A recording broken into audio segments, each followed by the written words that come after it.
So welcome to the 19th hole.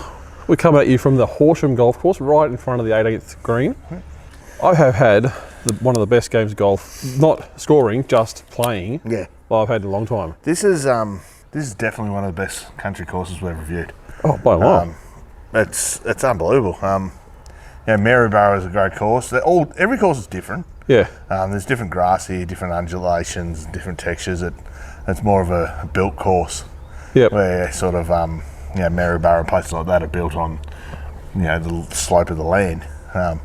Horsham's, it's flat. It's built on sand. Yeah, apparently. So, it's like 10 metres of sand or something, 10 feet of sand or something brought out here. So well, it helps to keep it like it rained a lot the last few days. It rained at the start of today. When you see the review, you'll see that. Yeah. But it's just held up so well. It's incredible, and it is a really, really good course. I did a bit of a Google search before, and I found out that it's actually ranked number 39th in that top 100 courses list, which I can see why. Australia. I think that was Australia, which is a fair achievement. Definitely makes sense. The Cameron, the guy in the pro shop, was saying to us that a lot of this is done by local farmers who come out and mow the course and that. Like, they should be so proud of this course. They've only got a couple of full-time greenskeepers, and the rest of them just volunteer, come out and help out.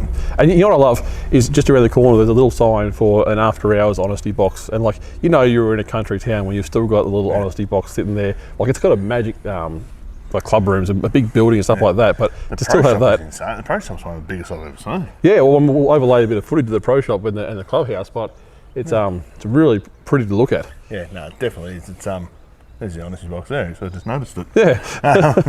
But yeah, no, it's the whole area, the whole thing's unreal. We're staying up here tonight, and we can probably play Hall's Gap or something tomorrow. So yeah, I mean it's a picturesque area. Like, I never knew that you could see the Grampians quite so well until we got to the 17th. Yeah. You can see from the tee in the background. And I'm like, it was just a really pretty view. But and with that storm rolling in behind us too, the thunder and the light. Oh yeah, it looked really dramatic with the background. It looked really cool. But real dark clouds, and it looked really good in the end.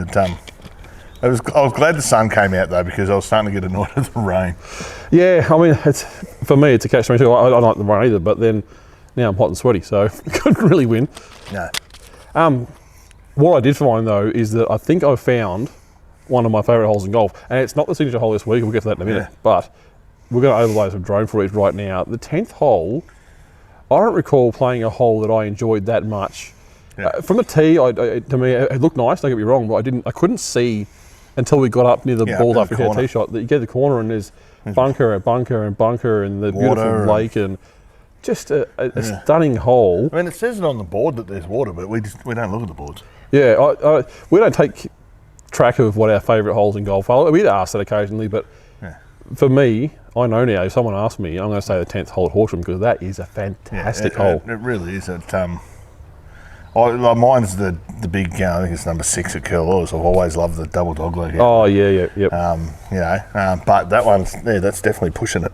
Yeah, I mean, you could theoretically, if you're a bomber, you could hit it right up to the green, but geez, you're going to put yourself in some crap if you miss slightly. Or you hit the tree and you drop in the water, and you're just going to get penalised hard for doing it. Yeah, or a really long bunker shot. Like, I hit a 3-wood and landed just short of the bunkers. Yeah. Well, unfortunately hit one out of the bunker into another bunker, and then I hit it out of the bunker into I don't know how I hit that sideways, but I did. Now, the signature hole this week is, if you've been watching our channel, you probably would have seen it earlier in the week, but we're going to play it now. It's the 8th hole. They call it the Sahara hole. Yep. And as you can see from the footage, it's got a big wasteland in front of sand, which...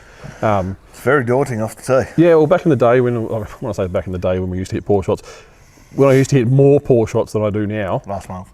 Yes, thank you. I would have put a lot more balls in that. Yeah, no, it was definitely to look at it, to stand there and go, yeah, crap. But I mean, and not only that, like, there's a bunker at the back of the green. Yep. There was 2 decent sized pot bunkers at the front. Yeah. And as you've seen in the video, you got stuck in one of them and stuck well and truly in one of them. So check it out now. This is the signature hole series, and I'm coming at you from the Horsham Golf Course. This is the 8th hole, also known as the Sahara hole. As you can see, all that sand in front of me, which I'm trying really hard to ignore. Just looking through the rangefinder here, I've got myself about 132 metres to the hole. If I had my 8-iron with me, that would be absolutely perfect. So what I'm going to do, grab my 7-iron and fire it up there and see if I can land it I've got bunkers to the left and bunkers to the right, so I kind of want to go long and left to avoid going in that bunker. So hopefully when we get the drone up, you can see an aerial shot of this bunker. But that sand in front, I kind of want to put the ball in there so you can see what it's like hitting from there. But at the same time, I'd rather get a nice birdie or par.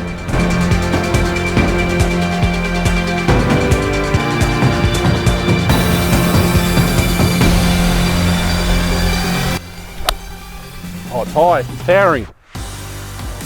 It's going exactly where I've aimed. And I landed in the pot. So my 7-iron has struggled to go 130 centimetres. That wind, we're sheltered a little bit here, so that wind's probably a bit stronger, but let's head on down and see what kind of lie I've got in that massive bunker at the front of the green.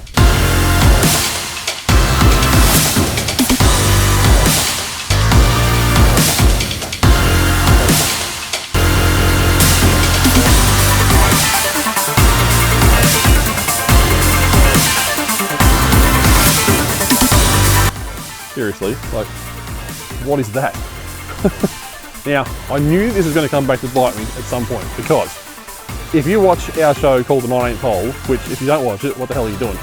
It's out every Friday night on our YouTube and Facebook channels. We do a segment called How the F Do I Get Out of This? Now, I've done a segment on getting out of this exact shot. And I was all triumphant and I felt really good about myself, but that was in simulation. Now we're going to see if I can actually do this for real.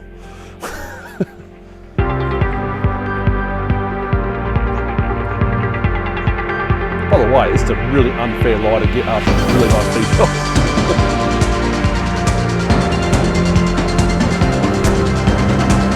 Look, I got it in the air, which I mean, for me is a minor triumph. Now I can play more of a regular bunker shot.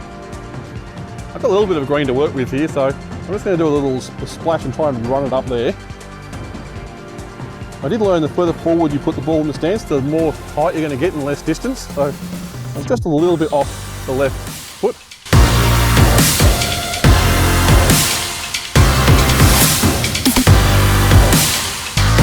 It's not a bad result. It's not going to be a par today, which is disappointing, but considering that lie, I'm pretty happy. I've never scored a double on these holes yet.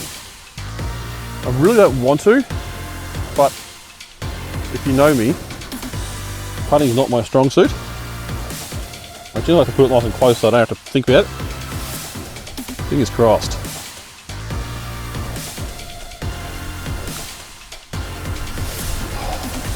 You would not believe how often I've run it past the edge of the hole. Well, that's a triple. That's the first triple. I should have probably concentrated on the last one, but it's a really pretty hole. It's got if you're not a very good golfer, that giant sand bunker at the front is really going to mess with your mind, and it does raise up a little bit, so it gets in your eye line. Two big bunkers either side, as I found out, really hard to get out, but a really nice, big, generous green. So if you can land on, you're a good chance of making par or even better. Thanks for watching, and we'll see you next time. And we're back. We're back. That was the 8th hole.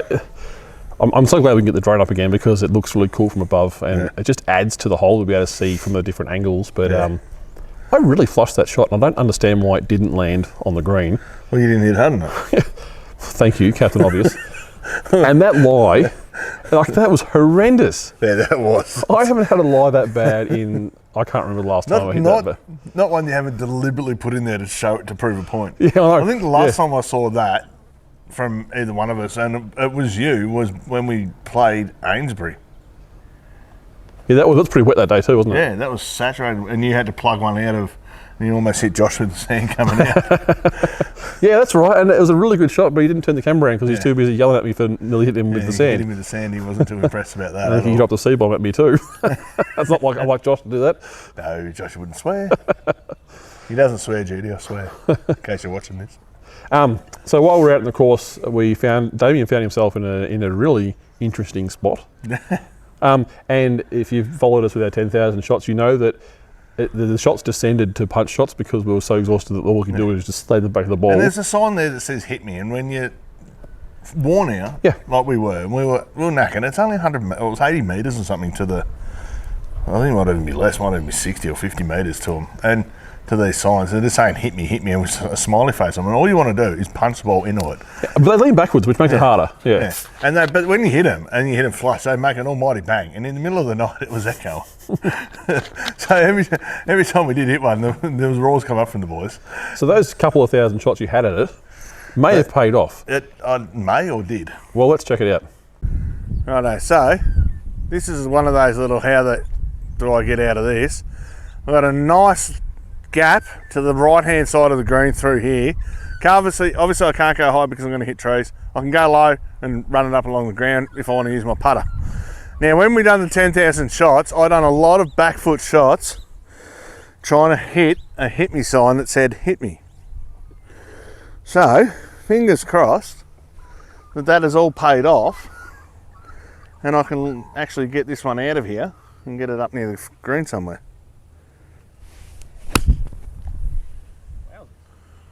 Get over there we go. And that is just, stop. Just rolled off the back of the green. But that, if you practice the shot enough, it actually does work. Fluke, yes. Pulled it out of me, yes. But anyway, that was how to get out of here. So that was a really, really cool how do I get out of this episode. Yeah, I can't believe I got on it as good as I did. No, it clearly paid off. All those shots, the practicing, it clearly paid off. That was like the second one I'd done today. And I reckon I'd done 3 more from trees. Yeah. Or just to try and keep low because of an overhanging tree. And every one of them worked. They all go a little bit further than what I thought too. Yeah, what I do love is that before the 10,000 shots, you would have probably got a bit nervous about that shot and not hit it with such confidence.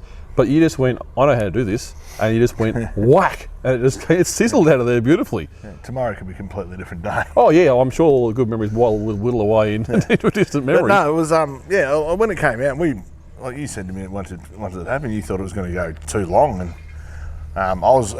eventually, in hindsight, it did go long. Yeah. But it tried to stay on the green. It tried its hardest. I was using the ERC softball. She's a very grippy golf ball. Well, I'm lucky for you because it helps stop nicely. It did. So, sitting in our office still is the Callaway Rogue ST driver. Now, we haven't had any bids on it, so what I'm going to do is I reckon I'm going to go to like an eBay or a Gumtree, or maybe even a Facebook marketplace, and just see how much I can get for it so that we can raise as much money as we can for VSK. Yeah. Rather than, I would love to buy it myself, but I feel like we're better off trying to get more. Like, I would probably happy to pay $500-600 for it, but if we can get $800 for it for VSK, that's even better. Yeah. What do you think? I think it's an idea, unless someone out there watching this actually wants to. Yeah, well, I mean, this is probably going to go to air Friday week for us. So, I'll give it till then.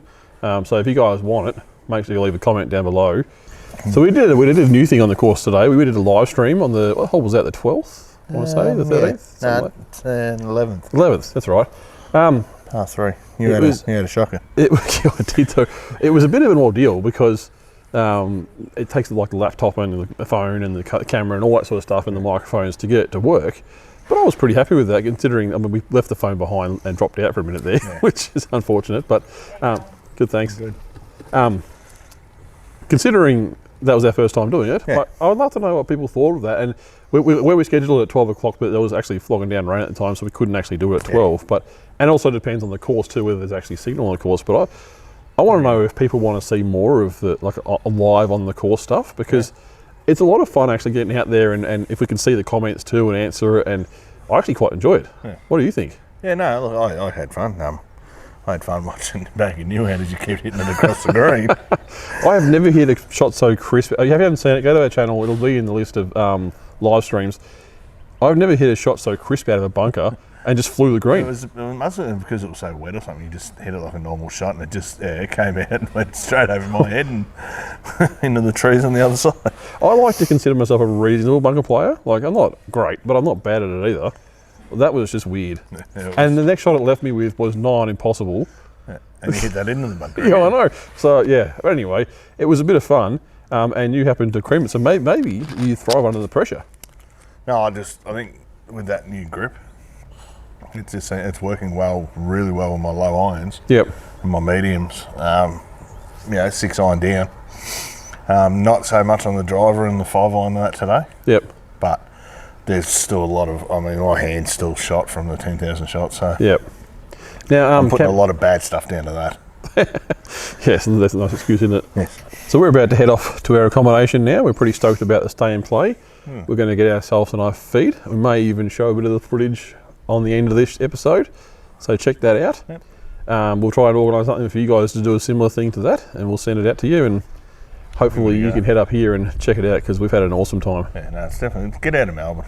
Just get out and visit these country towns. It's just, yeah, you know, well, after being stuck in Melbourne for 2 years, get out. Just get out. Well, there's so many. I mean, the western side of Victoria, I mean, admittedly we need to get to east, but there's so many really top-notch courses. Like, you can come to Horsham here, go to Hamilton, then down to Warrnambool, Port Fairy and back along. That would be a really epic That'd be an epic week. golf trip, yep. But we have had a fantastic time. We really want to say a massive, massive thank you to Cameron and the Horsham Golf Course for inviting us up here, because we have loved it. Yep. And if any other courses want us to come out and stay and play, we are more than happy to just send an email to trevor@tredamgolf.com, or you can send it to tredamgolf@gmail.com. Yep. Or if you just message us on any of our socials. Just, yeah. You know, we're on Instagram, we're on Facebook, we're on TikTok, I think. No, we're not on TikTok. No. Just Instagram and Facebook. And YouTube. Yeah, just write a message and... Or if you want to wrap a bit of paper on a brick and drive past my house and throw it at the roof, you're welcome to do that too. Don't throw it at the roof, I don't want to. Throw it at the garage door, that'd be funnier. Just hit the white cars. Bounce it off the roof of them. But no, look, let us know. And keep an eye out too for in the future, because we're going to Tassie. Yeah, I can't wait for that. Fingers crossed we're going to get on Band Bugle. They're flat chat. Barn Bugle. Every time. We've been in touch with them, but they are flat chat. They're trying to get us on. They're trying to find time, but they're just, they're absolutely flat out at the moment because of COVID and everything. They're just flat chat down there. So unfortunately, we may not get that course, but we, in Tredam fashion, let's find some out of the way courses to go and play. That's what excites me. Is we want to find some courses that you may not have heard of. That are, we know we've won 9-hole one that is literally right on Bass Street. Yeah. So we're going to drive, and it's only an hour or so from Davenport, so we're going to go for a drive to that one for sure. And we know of one that we found a nice little play and stay. Yep. Like play and camp, I should say. It's not really a play and stay, but you can camp on the golf course. You can camp. I'll camp. Trevor's going to cry. But it's so we found that. So then that's on a river, and then that looks unbelievable. Yep. Look, we're looking forward to that. So there'll be hopefully we can get a few live streams happening over there as well, as long as you guys like them. We'll keep live streaming if you want to keep watching. Yeah, we'll have Josh there so he can sort of help us out a bit. We get him to regale you with some stories too. Yeah, he can. He would love that. He would. I think he might actually get a bit camera shy. Get a few drinks in him, he'll be right. Yeah, that's it. Awesome. We'll spike his coke. Awesome. We've had a wonderful time, and we're so grateful to have been here. Yep. And we will see you next time. See ya.